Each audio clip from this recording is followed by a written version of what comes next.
But right now that was not irrelevant for this glimpse. అందుకని ఇదే చూపిచ్చారు.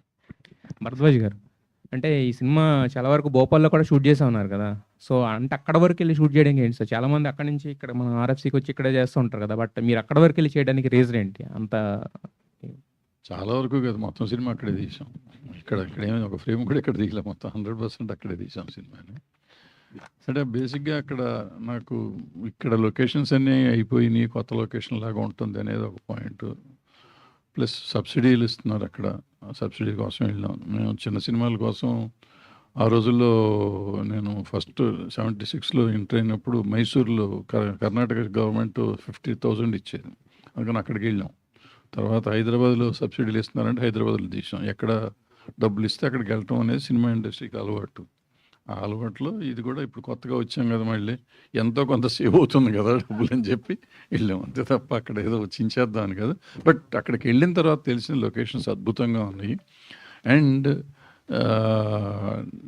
నేను ధైర్యంగా చెప్పగలను, ఏ గవర్నమెంట్ ఇవ్వనంత కోఆపరేషన్ అక్కడ గవర్నమెంట్ కానీ అక్కడ మనుషులు కానీ అక్కడ వాళ్ళ ప్రవర్తన కానీ ఎంత అద్భుతం అంటే మాకు అంత అద్భుతంగా దొరికింది.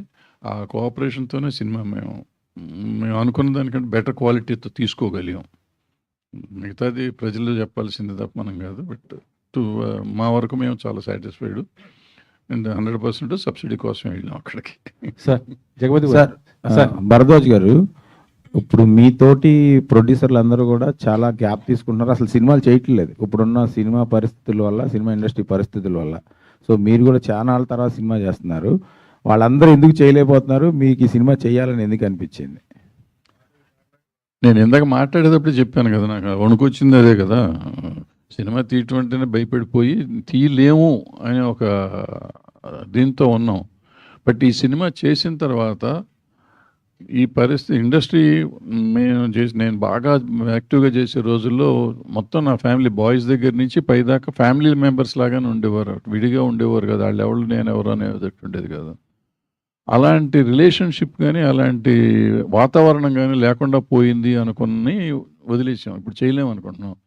బట్ ఈ సినిమా నేను చేసిన తర్వాత మనుషుల్లో మార్పు రాలా, అంటే మన ఆలోచన విధానం కొంత మారిన వాతావరణంతో కొంత మార్పు ఉందేమో కానీ మిగిలిన వాళ్ళంతా అట్టాగే ఉన్నారు.